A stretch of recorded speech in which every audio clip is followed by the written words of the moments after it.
Okie dokie. So today we're going to be talking about experiments and quasi-experimental designs. So this is the first lecture that we're actually getting into the specific choice of research method that we can choose, right? So we've been talking about conceptualization and theory and how to sample the population that we're trying to study to get our data, and now we're going into the specific research methods. So the first one we're starting with is experiments, and this is a classic research method that you'll find particularly in science. It's a little hard to do it in criminal justice, but there's a lot of scholars who have done experimental designs.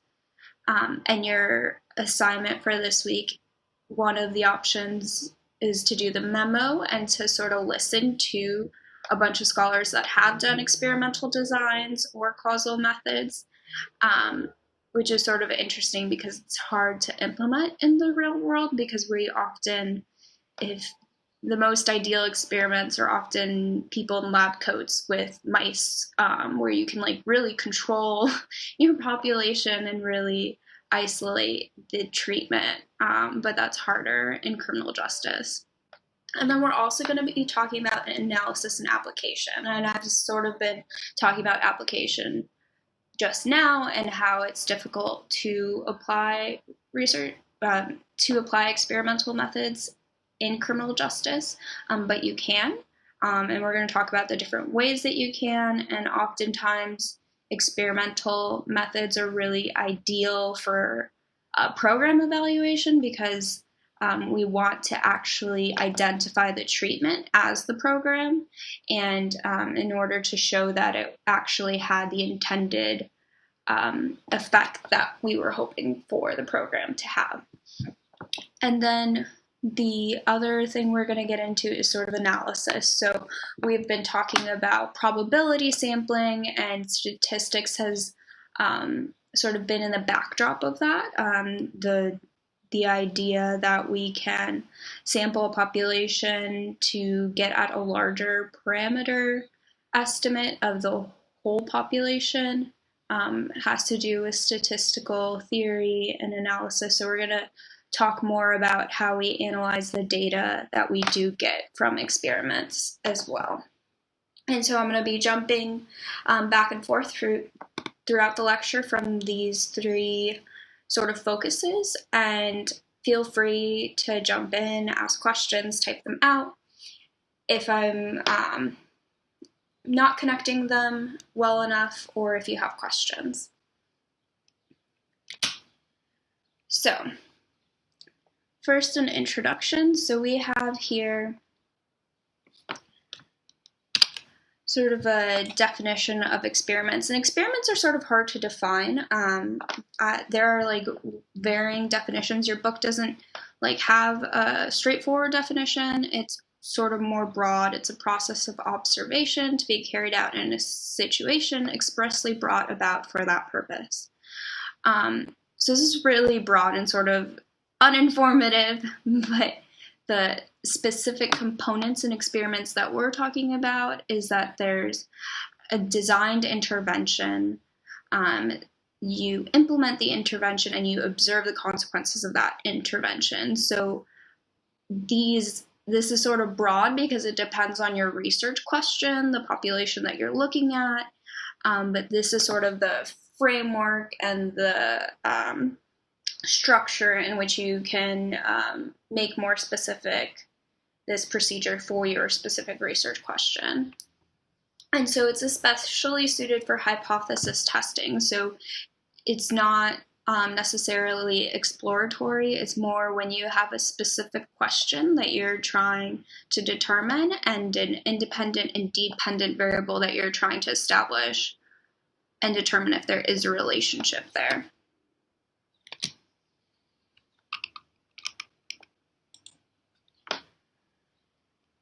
And inferential statistics is how we go about understanding if there are relationships, what those relationships look like, And so statistics, like I said, is sort of in the backdrop of sampling, how we are able to make generalizations about a sample to a broader population.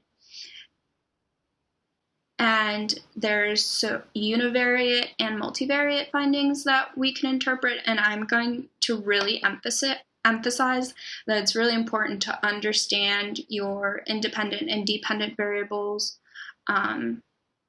prior to doing your analysis, so you sort of know what they look like and can talk about them in a way that's accurate, because oftentimes researchers really focus on linear regressions, which we'll get into, but it's important to also visualize your data so you understand it, especially when you're working with large data sets and are not doing your own data collection. So some data analysis that we're going to get into too is univariate analysis. This is analysis of only one variable. So this is what you would do prior to your data analysis on whether or not there is a relationship between two variables. Like I said, it's important to understand the variables that you're working with.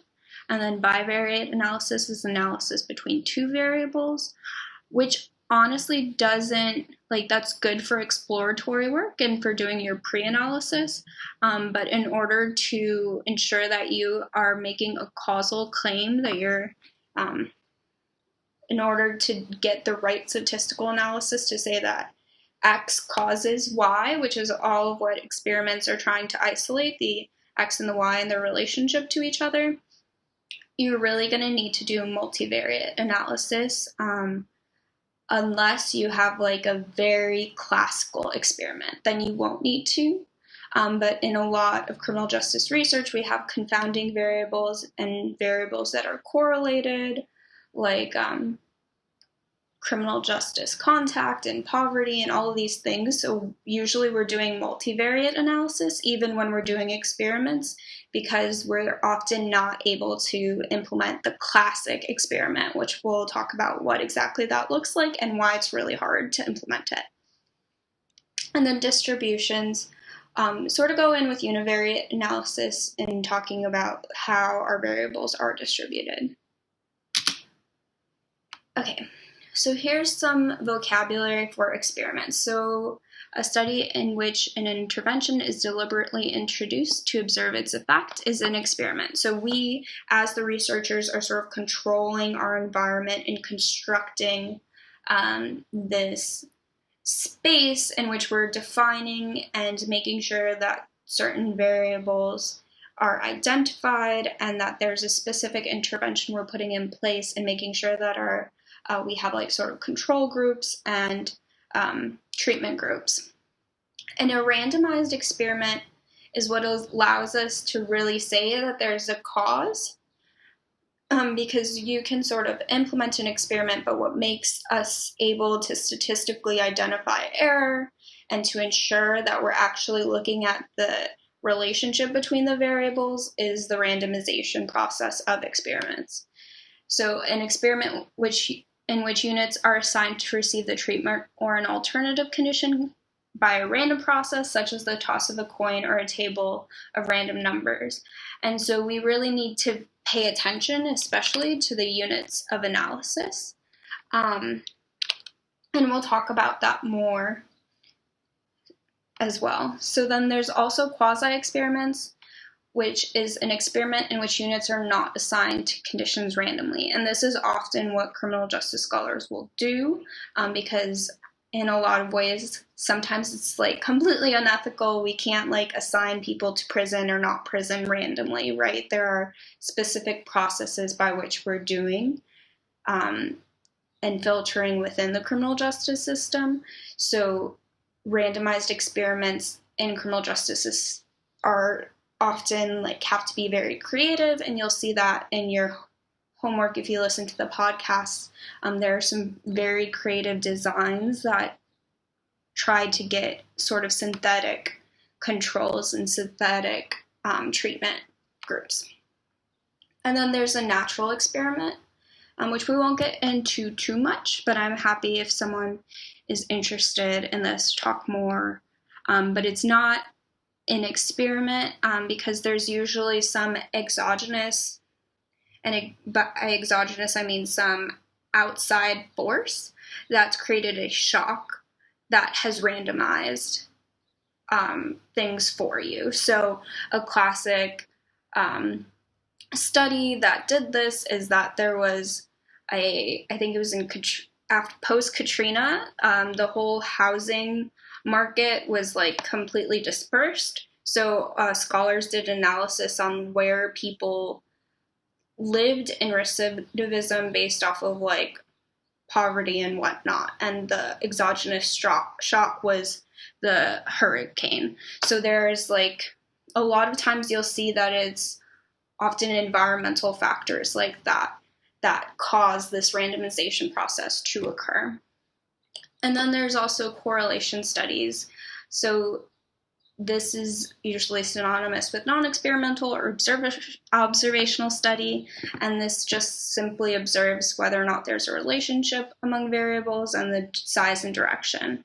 But we usually want to do multivariate regression analysis to ensure that we're controlling specifically for the variable of interest.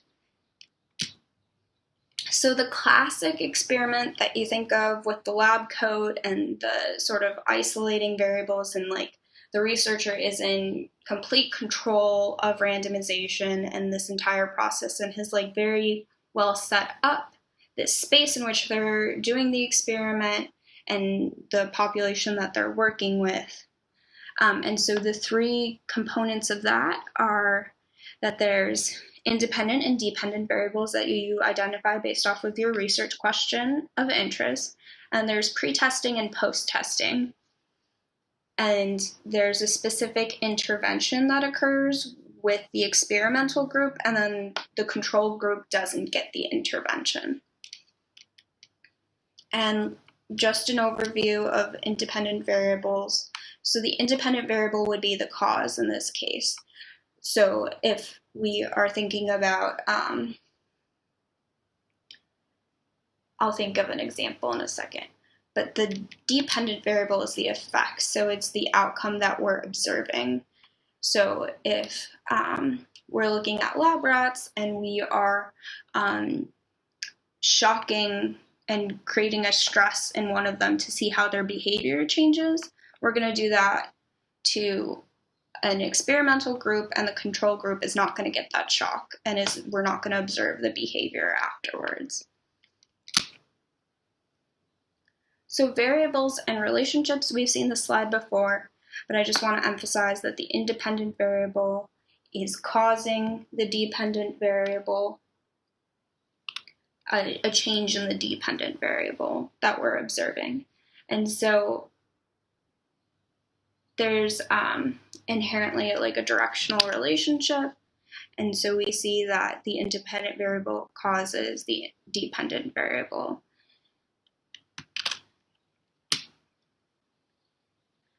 And so in order to measure that cause, that effect, we pre-test and post-test in an experiment.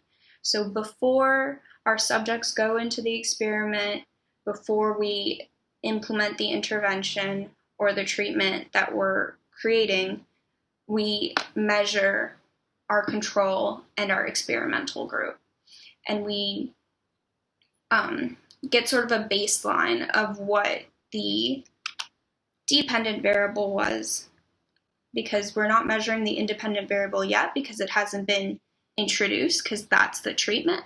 But the dependent variable is what we're looking at. So we want to make sure that generally the dependent variable looks sort of similar before the intervention is implemented. So then there's an exposure to the independent variable, and we measure the independent variable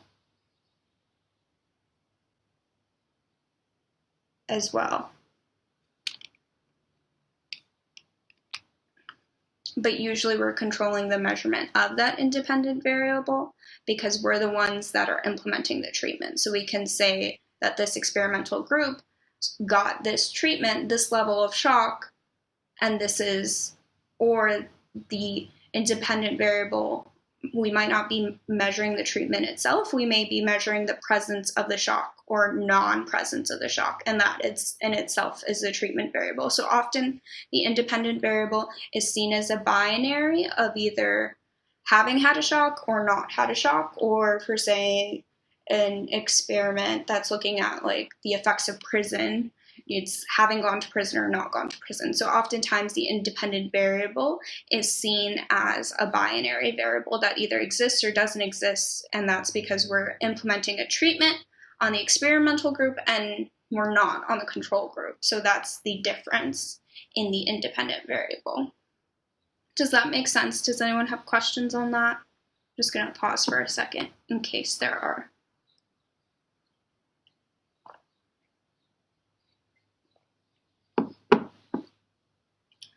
Okay, so because we're controlling the treatment variable, we can very much identify that whatever difference there is here is because of this intervention. So this is the experimental group and this is the control group. And so the experimental group, like I said, is the one that's exposed to the treatment, to our independent variable, and this is seen in the intervention. And then the control group is not exposed. So whatever difference there is when we post-test measure the dependent variable after the experimental group has been controlled, that's going to be the identified cause effect of our independent variable on the dependent variable.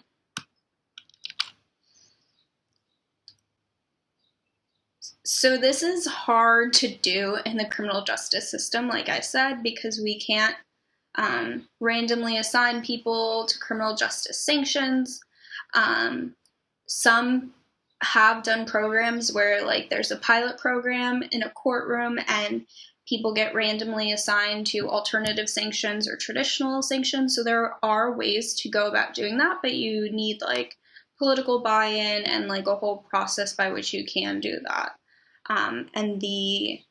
There are other ways to go about experiments in this way, like the podcast that is assigned, if you are interested in the memo, talks about how employment status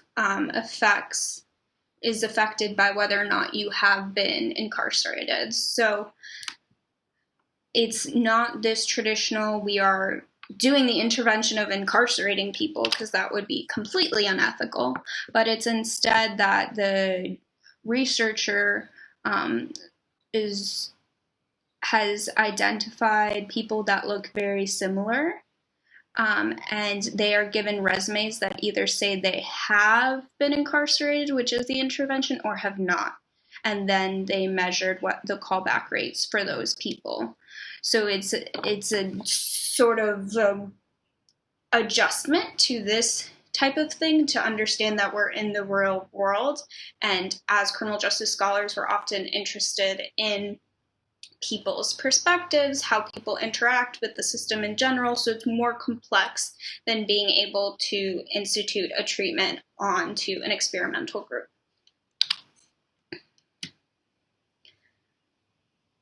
So there's measures of central tendency, which we can use in sort of this pre-test area. So you see here that when we measure dependent variables here and they're supposed to be the same, that's our pre-test.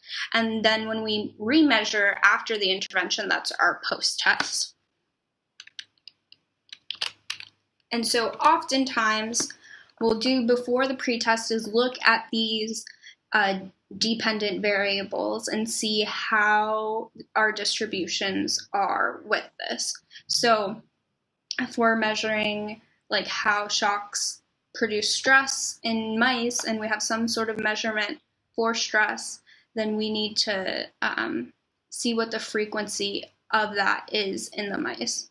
Or if we're trying to understand incarceration, we need to understand the general population, whether or not they've been incarcerated or not, then we need to understand the frequency of that as well.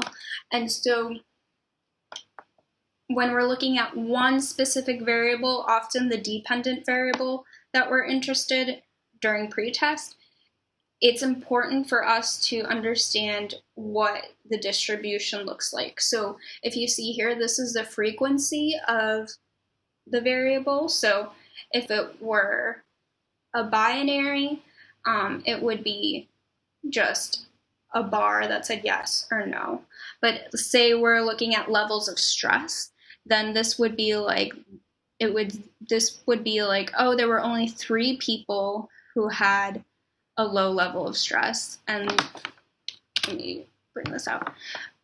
Like this right here would mean that there were only 3 people who had a low level of stress. And then up here would be like, oh, there were a lot of people who had a high level of stress. And so this allows us to look at how the variable is exhibited in our distribution and in our sample. And so we've sort of gone over this already, but there's mode, mean, and median. And so these are ways to understand the distribution of our variables and their central tendencies. So oftentimes there's a sort of normal distribution that looks like this, but some other times there might be skewed distributions based off of how your variable looks. So if we're measuring, per se, wealth, this might be the distribution that we're looking at. We see that a lot of people are on the lower end of the spectrum of wealth, and then there's not that many people on the higher end. So this is what a distribution like that would look like. If we're looking at, say, test scores, a normal distribution is more likely what the test scores are going to look like. There's going to be more people in like the C average, and then there's going to be less people who have done really, really well and less people who have done really terribly. And then I'm trying to think of a right skewed distribution that might be common. Maybe you guys can think of one, but I can't think of one off the top of my head. But this image sort of shows you that it's not enough to just know the mean, because the mean often is very much influenced by outlier variables. So if there's one person that had like a massive amount of stress that they had, and their like stress levels are off the charts, that's going to influence the mean, and therefore it's going to be more, it's not going to be the center of your distribution. And so it's important to understand that, and also to understand what might be the ideal measure of central tendency based off of the type of unit of analysis that you're working with. So, for example, in nominal, ordinal, and interval ratios, there's sort of the ideal way to look about how to measure your statistic and which measurement of statistic is best to look at. So the mode, as we see here, is the most frequent response. So if most people in the US make 40,000, that's the most frequently reported annual salary, that's going to be the mode. If we instead put each of the salaries on a distribution and found the exact middle output, then that would be the median. And so often when we're dealing with different levels of measurement, it makes more sense to use certain variables. So interval or ratio, it makes sense to use the mean because that's adjusted and is based off of like some other thing. So we're thinking about usually like crime rates here. So it's okay to use the mean when we're talking about crime rates and whatnot. But when we're using ordinal variables, it sort of doesn't make sense to use the mean because it's on an ordinal scale in some ways. And then nominal as well. So this is sort of just a graph for you guys to remember which measure is the most useful given based off of your own analysis. And so there's also measures of dispersion. So the central tendency is where the center is, where the most amount of outputs are for that specific number. And then the dispersion is sort of like the range of values that we can measure.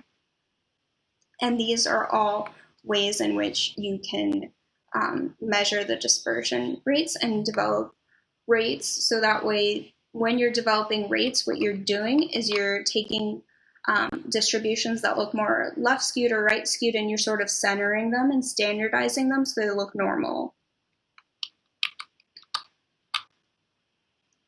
So back to randomized experiments.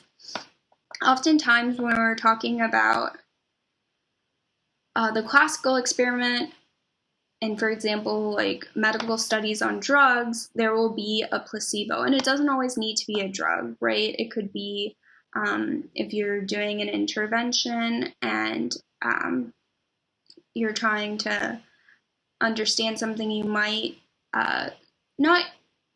there is some form of deception. So you might be deceptive in treating both the control and experimental group like they have had the same treatment. In the medical field, it would be giving a pill that had nothing in it. And then to the control group and to the experimental group, it would look like giving a pill that actually had the medication, the treatment of interest. And so what that does is it makes sure that there is no, like oftentimes you hear there's a placebo effect where people will take the pills that have nothing in them and feel like they're doing better because they're in an experiment and because maybe they're analyzing how they're feeling more, or they're sort of thinking and believing that something is changing, so therefore they're reporting that something is changing. So it allows us to ensure that there's not some other bias or mismeasurement of the actual treatment when we use placebos, because oftentimes there's a lot of psychological aspects that would make a control group think that the treatment is having an effect on them. And the way to also go about this is that in a placebo, you don't know whether or not, when you're implementing a placebo, you don't know whether or not you're in the control or experimental group. So it sort of balances out that bias. And the ideal, one takeaway that you're going to get from this lecture is that in randomized experiments, you're trying to treat everyone the same, right? There's this idea of randomization and making sure that your control and experimental groups are similar and look the same.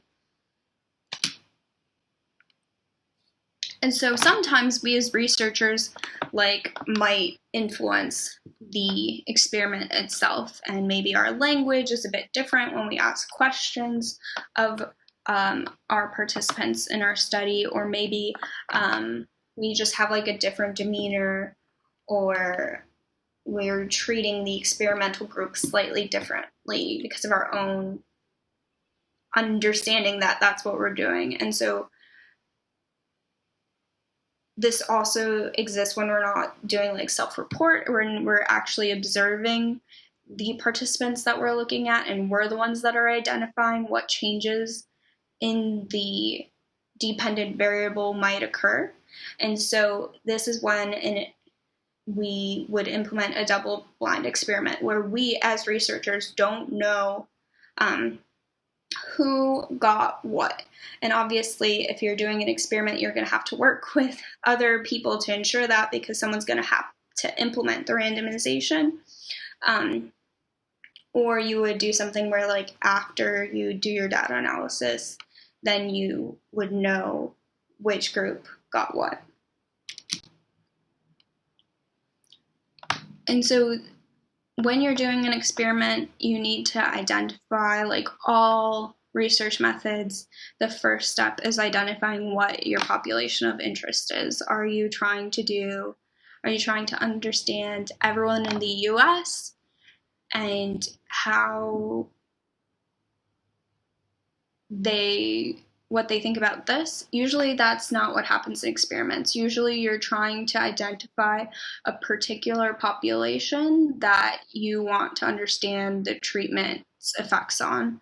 So in criminal justice literature, it's often that you're trying to understand the effects of different programs and whatnot.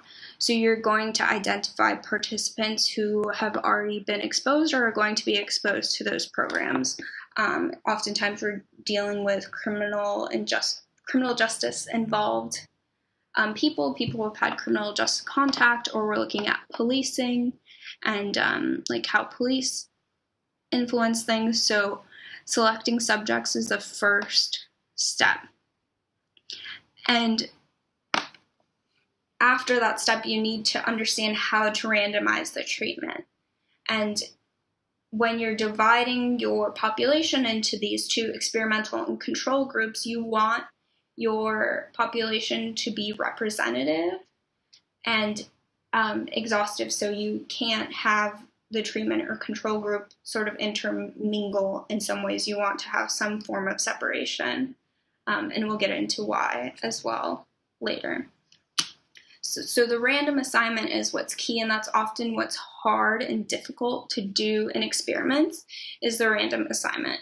So, for example, there was a study on policing, and a lot of police officers, there was this pilot program, and police were, I want to say it was in Minneapolis, police were assigned, they were trying to understand the influences of calling, either sending domestic abusers to jail or just giving them a warning, and its influences on abusers recidivating and abusing again later.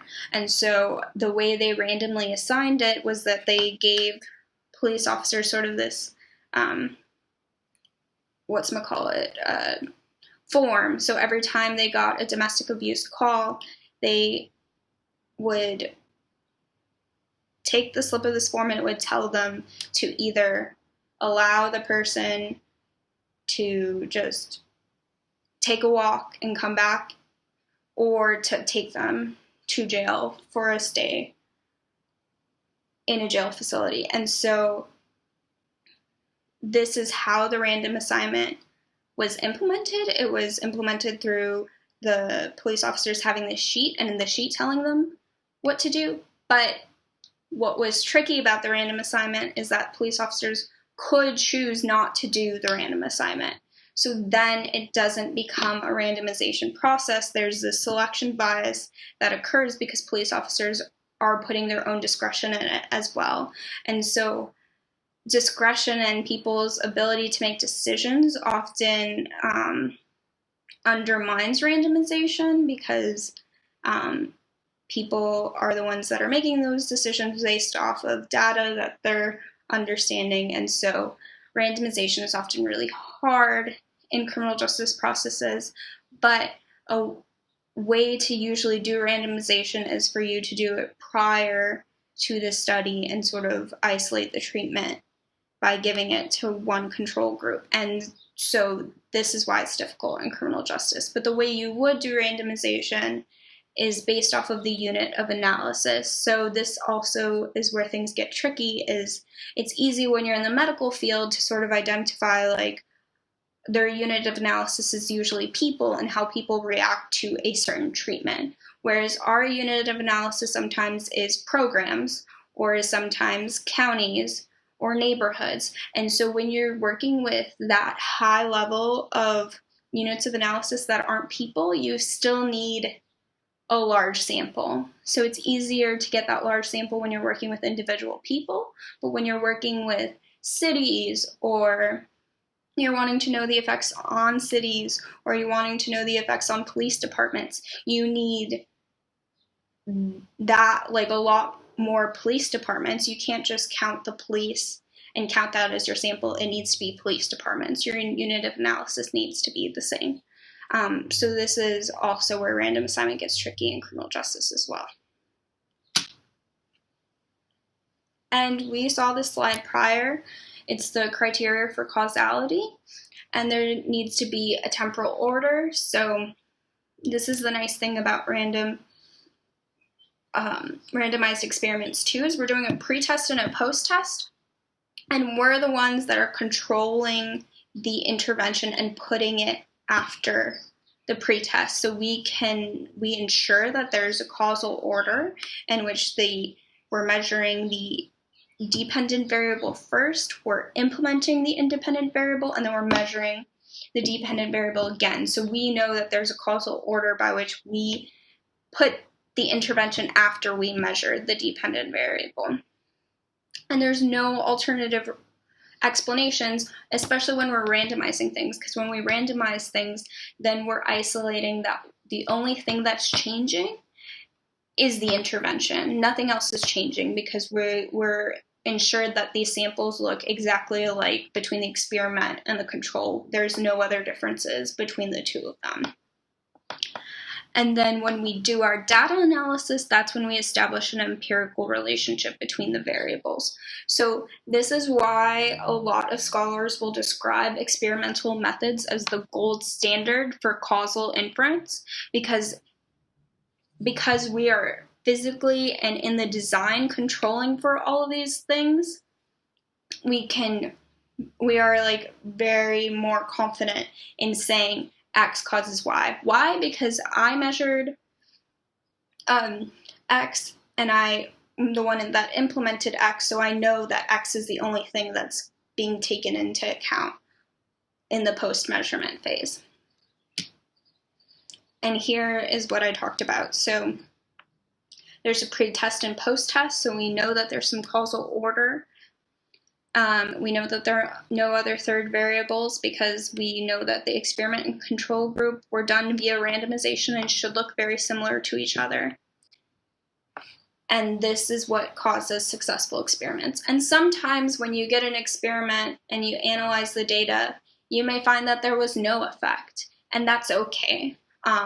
Oftentimes, scholars and researchers are really pressured to show that there was an effect, but even finding no effect is an advance in our development of knowledge, right? We could then look at that study and try to understand why there was no effect.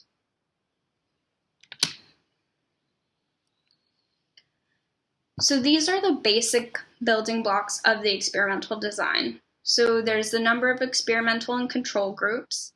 So if we are working with different levels of treatment, or then there might be more experimental groups, because we're trying to identify, then we're seeing the independent variable vary and seeing how that influences the dependent variable. And that's sort of where 2 is right here. And the number, and I guess what they're getting at here, the number of experimental and control groups, is how you're dividing up your sample. If you're doing it, sometimes there's a lot of studies that do classrooms. So you can do it by classroom, and then you not only get how classrooms are influenced, but you also get how individuals are influenced as well. And then there's a number of pre-test and post-test measurements. So this is what's also difficult with experiments, is that you are sort of at the risk of seeing historical trends, and that there might be some seasonal effect that you're not identifying if you're just doing one post-test. So let's say that we were looking at stress, like the example I talked about before in mice, and we're doing sort of the shock treatment and influencing how stress in mice works. What if there was some seasonal thing where mice were more stressed out during the winter, and we did this experiment during the winter and we saw an effect, but we didn't realize that the effect was due to the fact that mice are more stressed out in the winter. And so this is where multiple post-tests can be really helpful, because it can sort of affirm that there is, in fact, an effect that's happening that's not due to some external factor. And this could also be with, like, if you're doing medical treatments and you're doing it during, like, you take your pre-test in the winter and you take your post-test in the summer, and you're trying to study the effects of some antidepressant on people, and you have your two control groups, but maybe everyone is happier in the summer because there's not some seasonal depressive thing that's happening that usually happens in the winter. So this is another example of why post-tests are really important. And then there needs to be proper procedures to select subjects and assign them to groups. So the randomization process needs to be actually random. It can't be based off of, like, the other issue with the study I talked about domestic violence is that, like, officers were voluntarily participating in the study.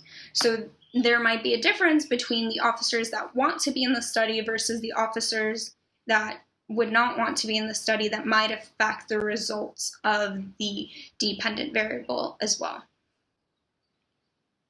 And so you can have a bunch of different types of experiments based off of these building blocks.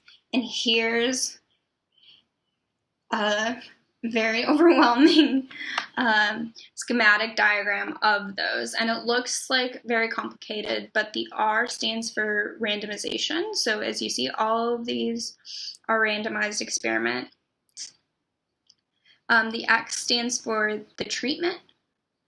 And then the O is the observations, when you observe something. So you see here, this is the basic randomized design that we talked about. So we have two groups that get randomized. We have one group that gets a treatment, one group that has no treatment, the absence of a treatment, and then we do an observation.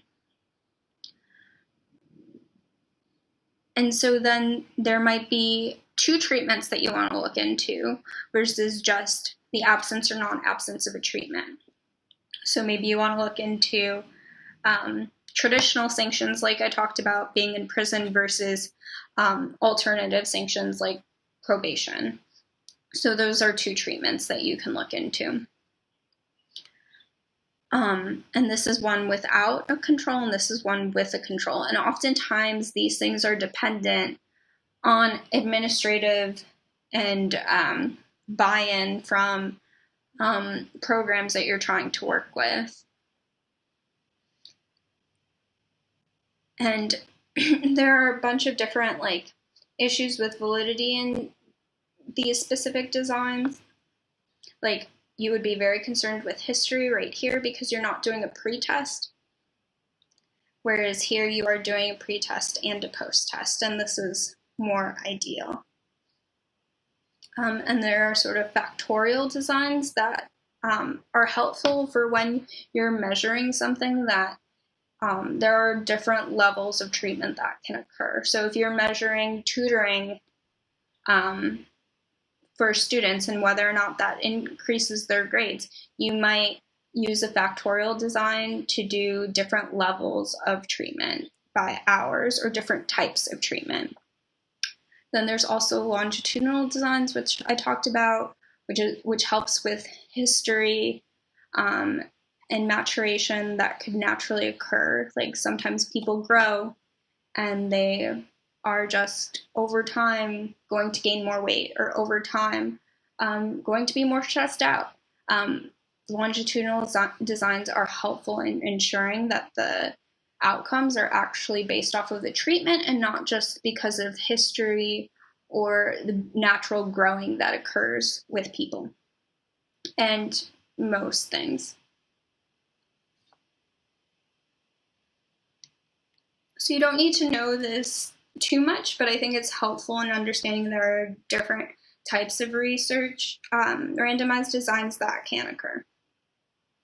And I'm getting this from a book that your book references. That's like sort of the ideal book on experiment and quasi-experimental designs, especially for criminal justice scholars. So sometimes, like I talked about, we can't randomize because we can't make police officers do a specific intervention. So maybe they're volunteering to be a part of the experiment, or it's just unethical to assign people to prison or not prison, and there's just an issue there. And so sometimes what we do instead is we take, like, let's say we take all of the administrative data from people who are sentenced and given alternative sanctions, and then we identify groups within them. We identify and synthetically create a control group and an experimental group. So those who went to prison would be the experimental group, and those who didn't would be another treatment, the alternative treatment control group. And so those groups, those massive samples, we might identify 2 samples from those groups that look equivalent, that are very similar. That way we can sort of make an experiment, but this is like after we've collected the data, so it's sort of retroactively happening. And it allows us to compare the effects, because if these 2 groups look the same, then whatever differences are going to occur between them is just because of the treatment and not because of the samples themselves. And so this is what we call quasi-experimental designs. We're sort of like, it's experimental to a certain degree, but it's not the traditional, the experimenter is randomly assigning you and gets the whole design started, implements it, and then analyzes it. Sometimes it's we already have data. We have a ton of data about this specific process, and we're going to try to create synthetic experimental and control groups through statistics or through some other form of trying to make the samples similar.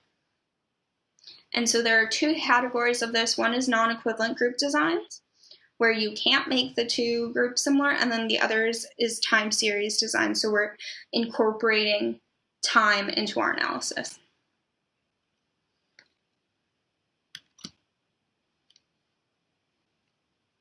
So cohort designs are when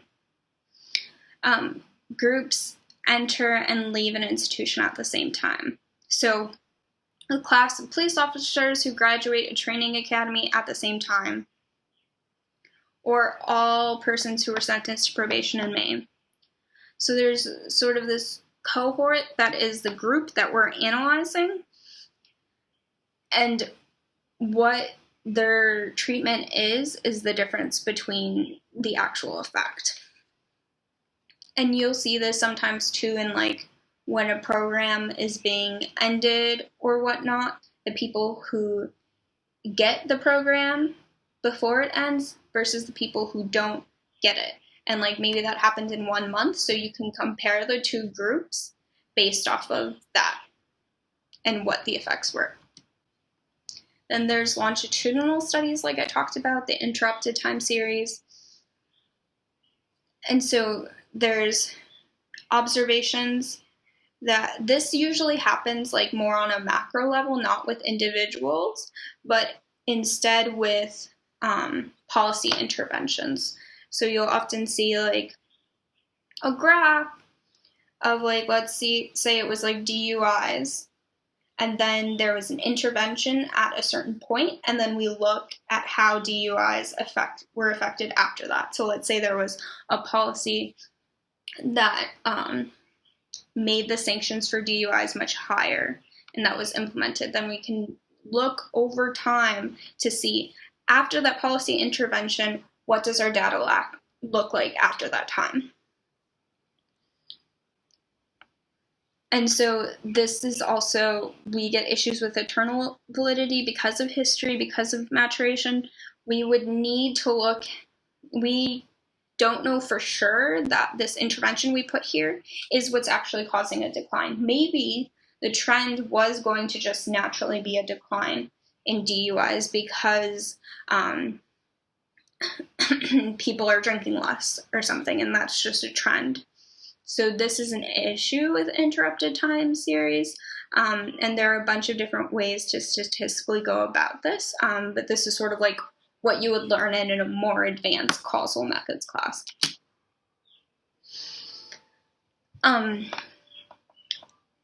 And we often use quasi-experimental designs in experiments as backups because sometimes a lot of experiments, especially in the criminal justice literature and scholarship, depend on people like leadership and administration. And let's say that like the executive director of the program that you're interested in left, and the new one is like, I don't want to randomly assign treatment, like that's not fair. Then you would instead implement a quasi-experimental design as sort of a backup. So this is a good practice to understand quasi-experimental designs and just have it in the back of your head in case you're doing an experiment, because oftentimes administrations change, policy changes, and sometimes maybe you just lost the buy-in you had previously to do your experiment in the real world. And so yeah, we can't isolate selection from this. So that means that like we can't ensure that the people who are getting the treatment are not distinctly different from the people who are not getting the treatment. There might be differences between the two groups that we haven't identified. Like, for example, if we're trying to identify like marriage's influence on happiness, it could be that happier people get married, and therefore there's a selection bias when we look at the effects of marriage on happiness. And that's just a random example. But there's this sort of issue when we're doing quasi-experimental designs where we can't say that the treatment group is like the same as the control group, because we can't control for selection, because we're not the ones randomly putting people in the different groups. They're selecting into their specific groups.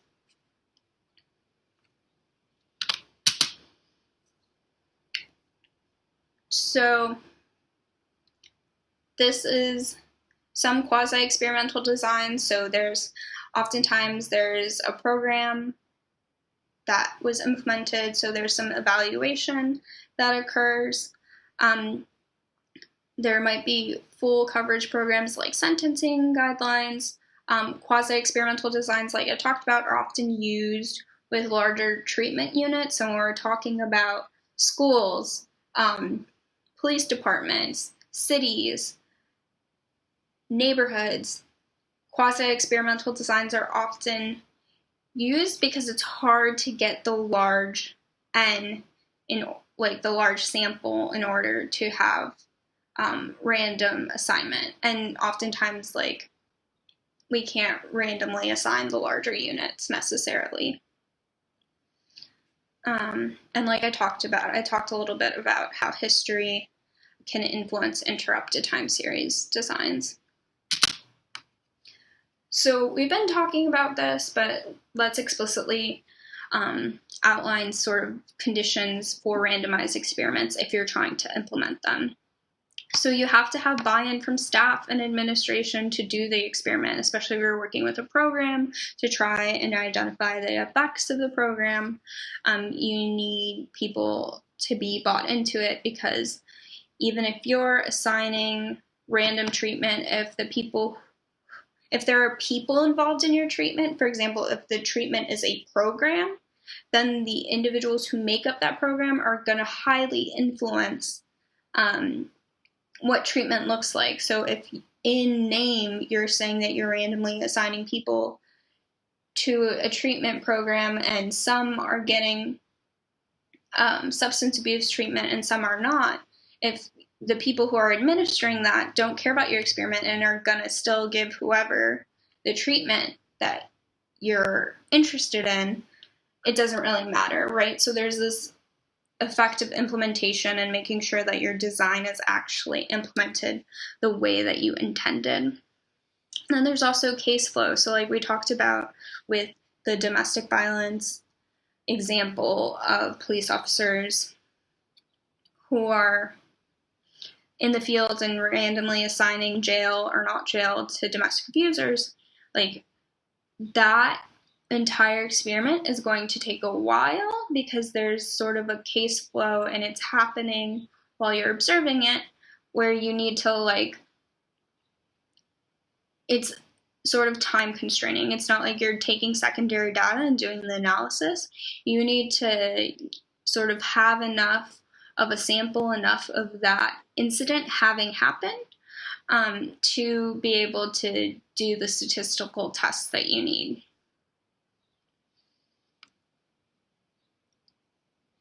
And so there also needs to be proper design, and something that happens a lot in experiments that's difficult is that sometimes if you're working within a school and you're, let's say, doing different classrooms, or like in the example of a program and some people have substance abuse treatment and some don't, then you're also working with people who interact with each other. So you can't separate those classrooms after they do their intervention. Maybe the people who did the substance abuse program talk to their friends about the content of the program, and therefore your control actually is getting some of the treatment. Even if they're not getting the full treatment, they might be getting some of it because there's dynamics and engagements between your control and your experimental group. And you need equivalence prior to the intervention. So there can't be some type of selection where the people who are getting the treatment are somehow different than the people that are getting the control. They need to be similar, because then you're isolating all of the confounding variables and just identifying the treatment. But if they're different, then you're not seeing variables that might be influencing your treatment. Okay, I'm going to pause for a second and see if you guys have any questions.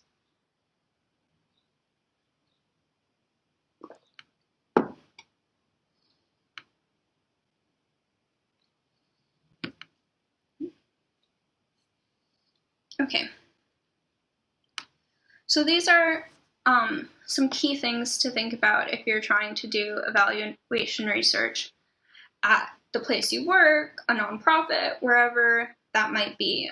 So you need support, you need to identify what the goals are, and you need to understand what kinds of records, data are available, and like who has stake in the results that you're developing.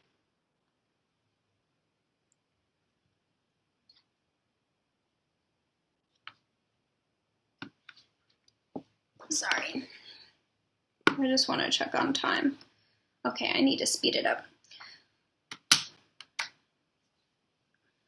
So when we're evaluating policy, if we're taking that as a treatment, then we need to understand like the desired goals of that policy. What is the dependent variable that we're measuring, and understand the impacts. And so there's often like a pre-evaluation of like what exactly is the policy and what are its intended consequences and how can we measure that.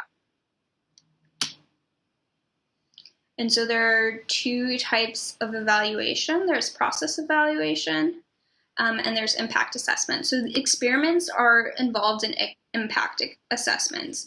You're trying to identify a treatment, a policy, an intervention program that you're identifying, and some people are getting it and some people are not. Or you're doing quasi-experimental designs because you can't set up a control and a non-control group.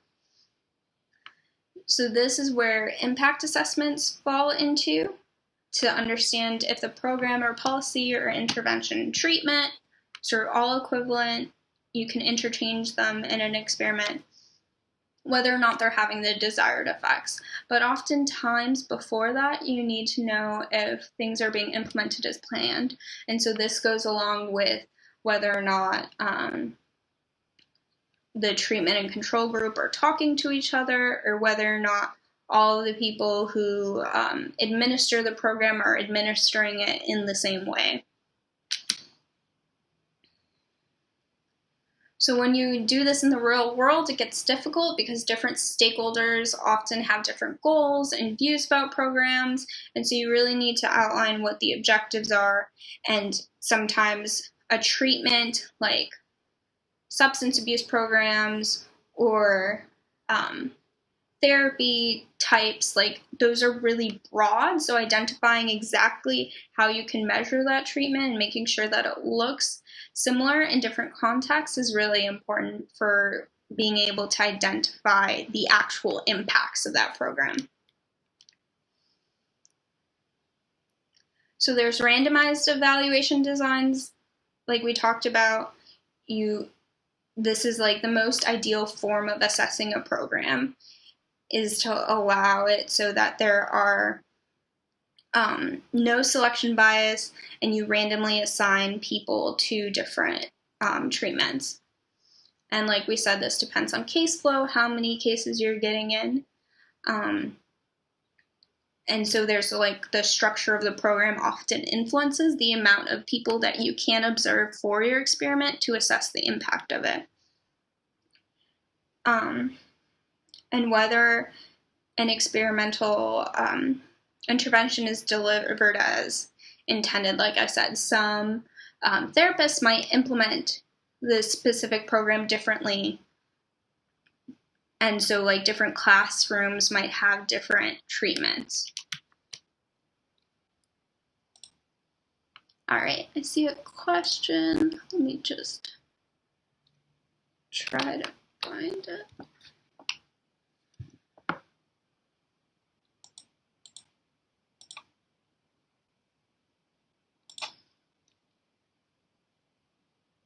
Yeah, so randomized evaluation design would be like sort of the examples I've been talking about. So if you have there's one that I can send around by Clark, I think. But there's one, so like, let's say there's a, I forgot what type of program it was. I believe it was like a reentry program that they were evaluating. And so the reentry program ended. And so people who were going to be in the program were measured their recidivism, and people who the program got canceled for, but they were very similar to the people who were going to be in the program, their recidivism got measured. So that's sort of like a quasi-experimental design in which some people get a treatment, which is the program, and some people don't, and then you measure the recidivism and see if there's a difference.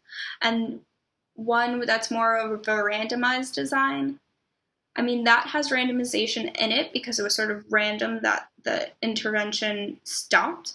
But one where you would actually randomize something is if, like, some students get, like, some anti-violence education and some students don't. And you randomly assign classrooms to that intervention. And then you evaluate like their behavior and measure their behavior and like their conduct afterwards. That would be a randomized evaluation design. And that would be something that it has randomization in it because you are randomly assigning this violence intervention program to the students, but then it also is evaluating the program that you're looking into. Does that answer your question?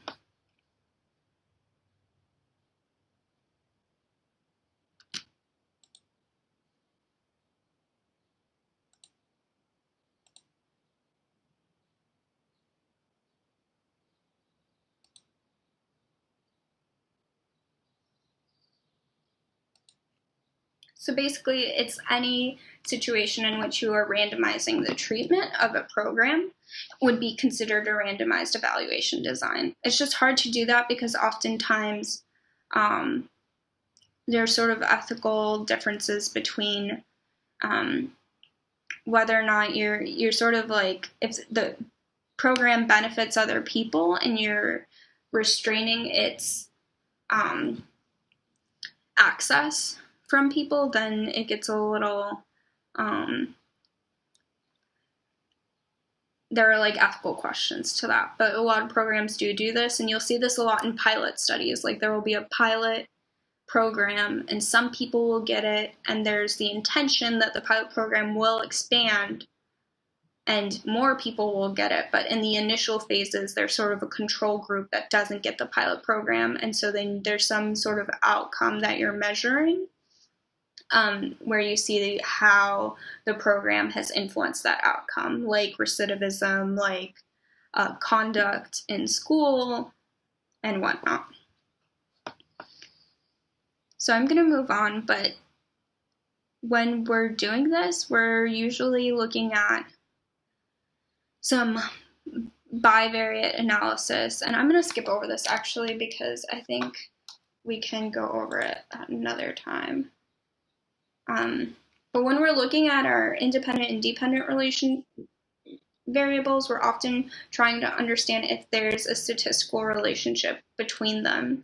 And the way that we can do this is through measures of association, and especially if we're doing it in a classic experimental design, we don't need to measure other variables that might influence it because we've controlled for them.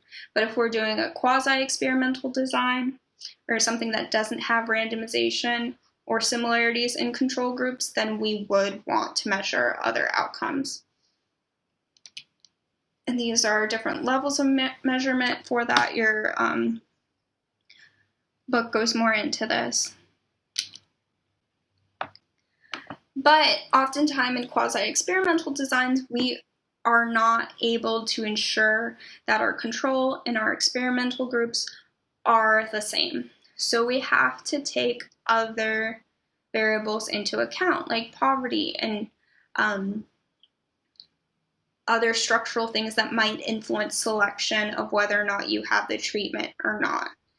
And so this is where multivariate analysis comes into, and linear regressions, where you can control for those variables and make sure that you're just looking at the treatment-specific effects. And regression analysis is what happens when you develop a linear model for your specific data. And this is a lot of how people develop similar samples through like propensity score matching, which you don't need to know about, but is sort of more advanced quasi-experimental designs, and how you can isolate like the influence of the independent variable on the dependent variable.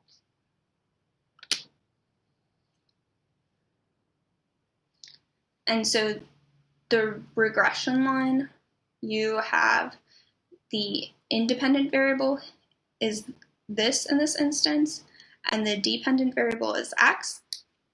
And so whatever b is the association between them and the strength of the association between them. And when we're talking about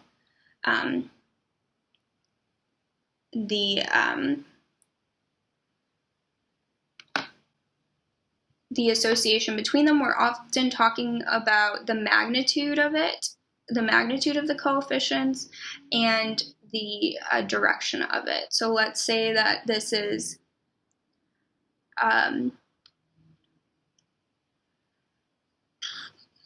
years in prison, and this is income. If there is a positive association, then that means the more years in prison, the higher income. More likely it's a negative association, so we're going to see a negative number at this b for income, which is x. So we're sort of developing a model for how these relationships occur, And oftentimes we're adding controls into this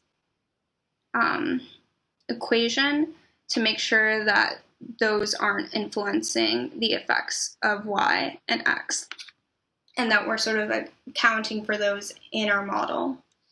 And A is often the errors. And you won't need to know too much about this specifically if you're like interested in doing more data analysis and like intro to statistical analysis. Regression analysis, linear regression analysis is going to be most of what you work with and how you really grapple with actually doing the statistics of regression analysis. And so oftentimes when you run these models in like R or Stata, which make things like very easy, you just like type up an equation in R or Stata with your variables, with your data, and it'll do all of the quantifying for you, and it'll give you a P, a statistical significant test. And we've talked about this a little bit. It's a measure of our error, which is A here. And so it's a measure of how confident we can say that the results we got are not due to error or are not due to randomization, that we just randomly got those results. And like we talked about, you can review from lecture 3, the significance levels are usually at 0.05, that's convention. And so this means the probability of achieving that result by chance alone is 5 out of 100. And so this is how we assess whether or not there is a relationship, is if the statistical significance is like low. If it's less than 0.05, then we know that the relationship we're seeing between these two variables is not due to chance, but there's actually a difference, and we're confident in that, and we can reject the null hypothesis. So usually a null hypothesis is sort of the negation of what you're looking for. It's like there is no relationship between these two variables. But if our significance, when we type into Stata or R this equation, if the significance level is less than 0.05, then we could say we can reject the null hypothesis. Actually, these two things are related. They're not related. And chi-square is another means to, this gets into more categorical variables. I'm going to skip over this and go into significant tests. So like I said, the 0.05, like the 95% confidence interval, they're conventions of levels of what we see as sort of an ultimate standard of whether or not we accept hypotheses. And there's some danger due to sampling error. The significance test has that within it. So we need to make sure that our design is good, because if we're putting in data to it that is not great and like is biased, then it's going to produce biased results. And so this is why there's often like multiple replication of multiple experiments, doing experiments in different contexts, because there could be error in the design, in the sampling, or in that context specifically. And so oftentimes when we're doing research and we're trying to do evaluation, when we're trying to do experiments, we have to take into account that there are different stakeholders' interests in showing specific results. Like police departments would definitely want to show that crime is decreasing, and at the same time they want to show that it's increasing so they can show that they're needed, right? And so you really, as a researcher, if you're doing this in the field, need to understand the different stakeholders and how they might perceive your research and how they might want the research to look. And you want to make sure that your design is sort of unbiased from outside political ideology and what the results should be.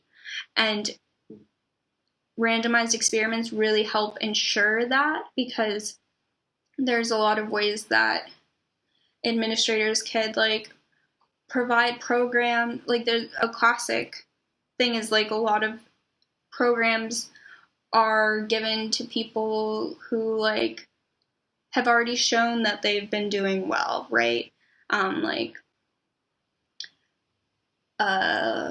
Like higher elective programs or like AP classes, like those, there are sort of prerequisites for you to get into those programs. So there's some selection there.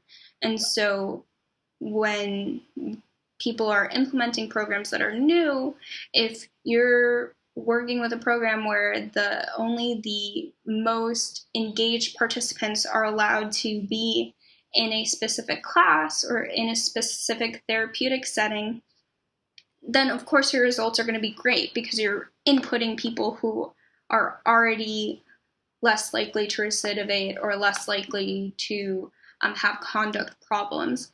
So you really need to educate stakeholders on why randomization is important, why evaluation should be conducted, and how to actually implement this in the field. And so the final sort of half of our lecture, we're going to talk about different forms of validity. And recall, in our last lecture, I talked about how validity is going to be how we are assessing the strengths and weaknesses of whatever experimental research design we're choosing, whether that's survey methods or experiments or qualitative methods. Validity is how we talk about their strengths and their weaknesses. And so when we're talking about experiments and quasi-experimental designs, internal validity is when what our analysis is, our results, are not what actually went on in the experiment. There was actually some internal mechanisms that made the data look different than what actually happened. We're not capturing something that should have been captured. So there's history, like I've iterated this before. There might be a historical trend where people are just sadder in the winter, and you measured people only in the winter, so you measured people from the winter to the summer, so you're getting that seasonal effect in your results and not the intervention. Again, maturation, people are constantly growing, so if you're doing measures of weight or height in children, like they're naturally going to grow, so you want to make sure that there aren't any sort of maturation trends that might be influencing your dependent variable. And the process of testing and retesting, we sort of talked about this with the Stanford prison experiment.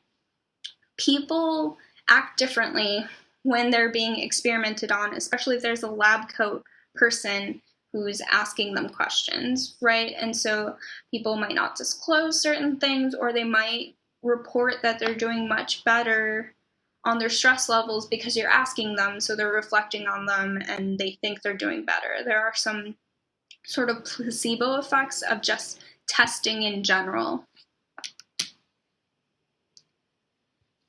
Then there's instrumentation. There's changes in the measurement process. So an example of this is if, let's say, like mandatory minimums change in sentencing, and you're trying to measure the sanctions for robbery, but the sanctions for robbery have changed because of the mandatory minimums. You need to take that into account of whatever analysis you're doing. There's also statistical regression issues, selection bias. So if people are being able to choose the treatment, like when people get married, people are self-selecting into marriage. So you can't like randomly control for that. So you would need to sort of take into account what influences might influence people to get married and incorporate that into your analysis. And then attrition. Sometimes people, especially if you're doing more longitudinal experimental studies, just sort of drop off and you gave them the treatment and then they left. This happens especially in criminal justice processes where people are sanctioned to probation and they have a parole violation and now they're in jail. There's all of these sort of jumping around processes in which people are in a space and then they're suddenly gone. And this is a huge issue with criminal justice research for sure. And the way that this influences your outcomes is like you don't have those people in your post-test. So since you don't have those people in your post-test is going to be biased in some way. Okay, causal time order. With experiments, you often don't have a huge issue with this if you're doing a pre-test and a post-test. Diffusion, we talked about this. So your treatment group might talk to your control group and give them some part of the treatment, especially if it's an education program. Compensatory treatment, there's ethical issues with you not giving a program to a group that it could benefit them.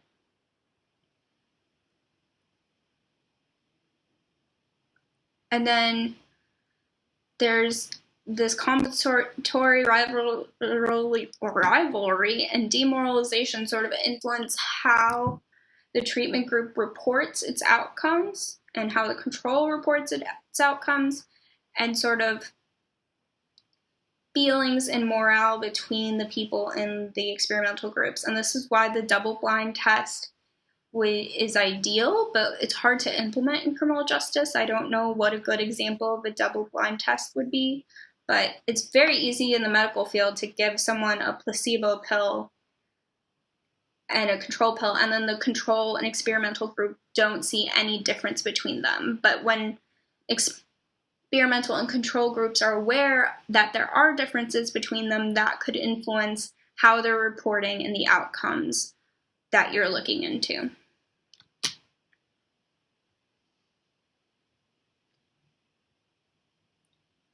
So, internal validity, experimental, and quasi-experimental methods are usually really good about internal validity because you're randomizing, you're selecting, you're isolating the treatment variable and only studying that. Even if you had the most ideal experiment where you had a placebo and identified your controls and were able to do that perfectly, what experiments' sort of weaknesses are is their generalizability, because you're studying this within a confined space, and usually when there are very well done randomized classical experiments, they're in a very contrived setting. So it's a setting that's not natural because you've developed this whole experimental process yourself. And therefore, the generalizability of your finding to other places is sort of an issue. So there's threats to construct validity. So there's concerns with generalizing the experiment to the real world, like the treatment. If you're giving people pills and that's a treatment, that's very easy to generalize to the whole world because the pills are going to stay the same. If you're giving people a program, that's going to look very different based off of where the program is implemented, who's the director of it, how the specific instructor or director of that program is implementing it. And so these constructs are hard to generalize across spaces. So if you're doing an experiment on a program, if you have a finding, it might not be replicated in another place because the way they implemented the program was different. The treatment looks different. The construct validity of that treatment looks different across spaces.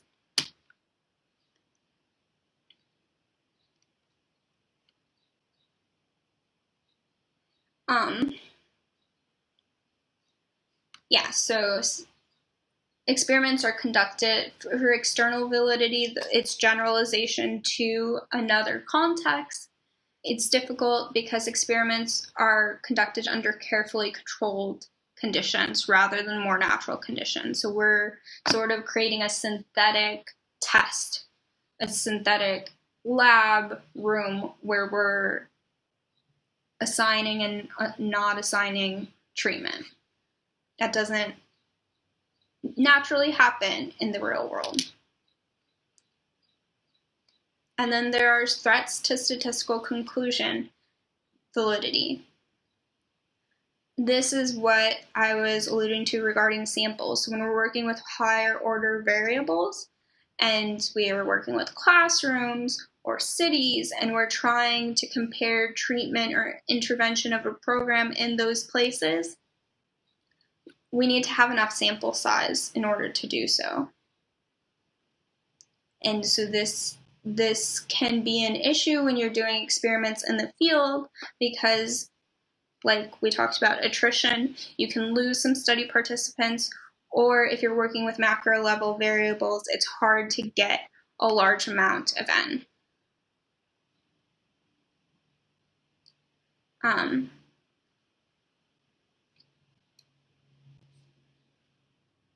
And definitely the number of subjects is an issue, but the magnitude of post-test differences between experimental and control groups, you can usually assess whether or not this is random through statistical analysis. So the number of subjects is probably more of an issue. And that is it. I'm just gonna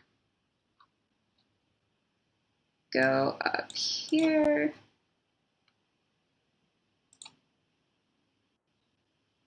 And show you, so we did experiments and we did a little bit of analysis and application. Next week we're going to do survey research and sort of move through these choices of research methods.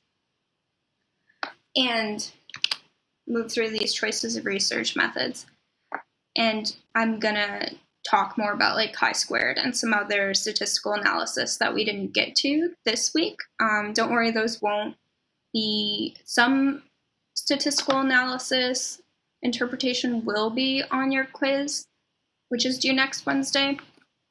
But it won't be super, it'll be a couple questions and it won't be anything that you can't answer if you listen to this lecture. Are there any questions?